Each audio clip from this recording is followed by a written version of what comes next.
Todd,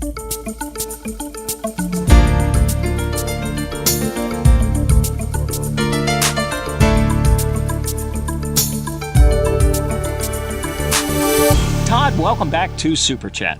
Morning, Gary. How are you? I'm just fine. And your graduation is behind you now. I was wondering if you would provide our listeners with a review of the class of 2018 and graduation, the expectations involved. What can you fill us in on? Yeah, it was a great year for both high schools. We are lucky enough to have two high schools in our district, Colerain High School and Northwest High School. We got a new venue this year over at Northern Kentucky University. I have heard nothing but positive feedback, easy to get in with parking and get out, much more accessible for restaurants, whether students and parents were going to eat before graduation or after. So very pleased with that. Some things that have come up in some local board meetings that I just want to address are we had some discussions about the behavior of the audience, and that can fluctuate and be different each year at each high school. We do have policies in place that if when a kid is receiving their diploma and after their name is announced, if the audience or their family is disruptive, they are assigned community service hours. Some of it, though, however, having the privilege of being on the stage and have a kid come across the stage and be upset because they make the statement to myself and the building principal and our board president that I told my family to be quiet and they didn't. And knowing that they have community service is just a hard thing to wrap ourselves around. We do want parents to enjoy the celebration, but again, it is a celebration and each kid deserves to hear their name and each family deserves to hear their kid's name. And, you know, we're not talking about a large majority at either high school graduation. When you graduate over 700 kids, and the fact that community service was handed out for about 50 between the two high schools, that means that a lot of people were doing the right thing. But because of the concerns from board members and some of the community, we are going to put a committee together next fall. And the committee will look at only one thing. How do we do a better job with making sure that each kid's name is heard, that the applause ends quickly or no applause whatsoever?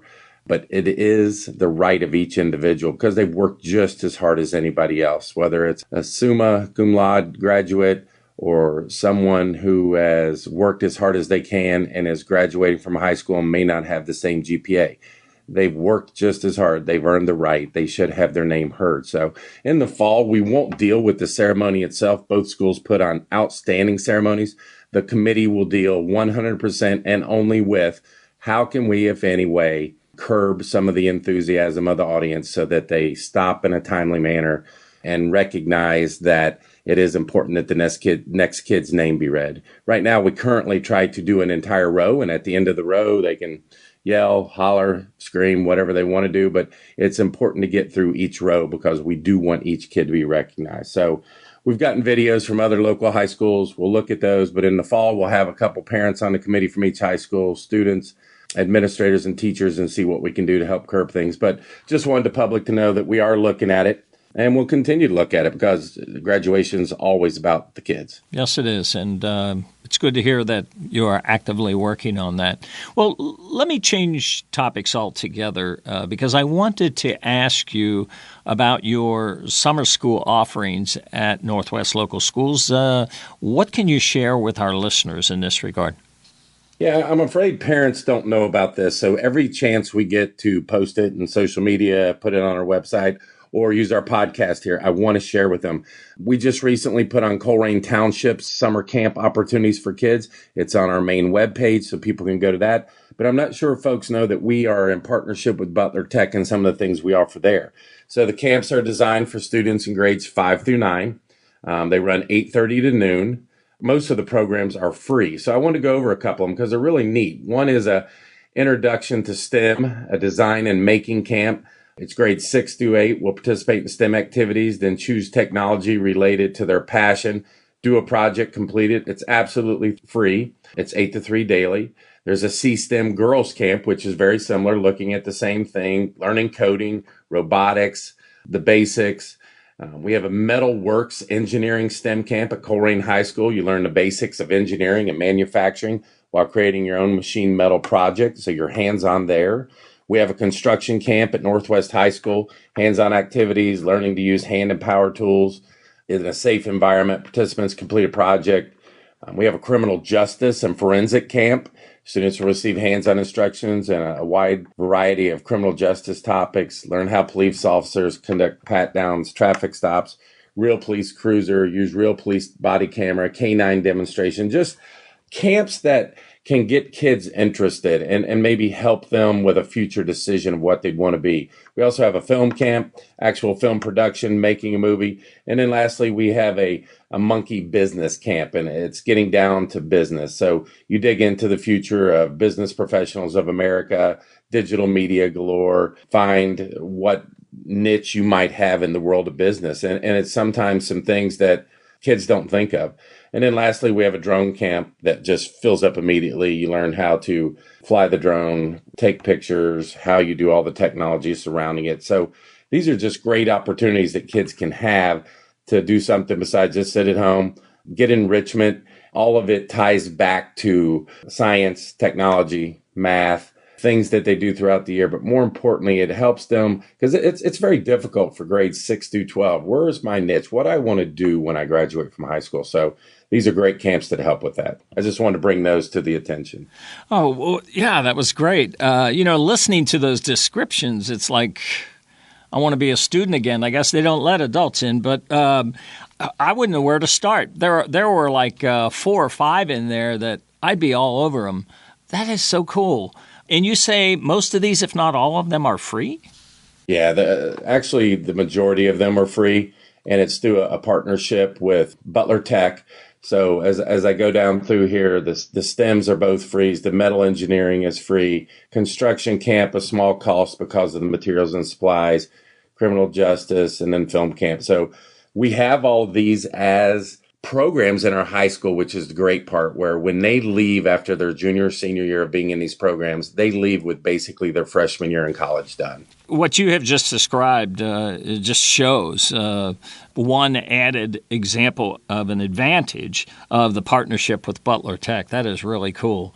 If I were a student, I'd be on this thing. Well, let me ask you this. As your stakeholders know, new school buildings are coming. So what is the very latest you can report regarding how things are progressing? Yeah, it's getting really exciting. Things are you're starting to see what the outside facades will look like, the colors, the combination, furniture being put into the buildings, carpet being laid, all the trimmings. We're really moving at a great pace. So we had a couple questions by the community as what will happen with the old furniture in the schools? Well, one, we have a public auction site that is currently up on our main webpage, so we're trying to sell some equipment. The other equipment will be moved to our other schools. I mean, we're going from 5 elementaries to 3, but we have 2 other elementary schools that have needs and 3 middle schools. So none of it is just being wasted. We have been very accurate with what we can recycle, what we can save, and what we can sell. Putting those 3 things together, we do have an active auction. We've sold kitchen equipment. We've sold some custodian equipment, and then classroom furniture and decor. So that's going really well. They asked what was going on. I want to make sure everybody was clear on that. We're looking at having public tours toward the end of July where we'll just open up during the days. And if anybody would like to tour, we'll set up times they can come and see where we are. We believe the demolition of Struble and Taylor will occur sometime between June 11th and June 22nd. And that's key because both of those schools had the new schools built right next door to them. So the demolition is key, getting parking lots in place, playgrounds, ball fields, so on and so forth. We know the ribbon cutting ceremonies will be prior to school starting in August. So the first day for teacher in-service is the 16th.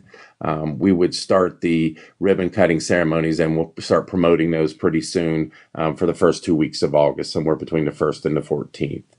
It's great opportunities. We have a lot of people wanting to get into the buildings now. Right now, we just need the buildings to be shut down so everything can get done. We are ahead of schedule still. We are on a great timeline. They will open on time. Everything will be ready. But right now, it's just really important that we stay out of the way and that the buildings get completed and get everything done. Plus, we have to do walkthroughs to make sure things are done correctly. But we'll have a lot of good opportunities coming up. And then the last thing I wanted to add to that is June 18th board meeting and the August 20th board meeting are going to be canceled because when the new schools open, we would like to reschedule them later in the fall and have the board meetings at the new schools. So just wanted to make sure the community is aware. Well, Todd, excellent report. People have very busy schedules today, and I think these conversations are useful for our listeners. Our audience seems to like the straightforward, compact way it's all reported. Another good report today, Todd, and I want to thank you for joining me once again here on SuperChat. Thanks, Gary. Appreciate the opportunity and always look forward to it.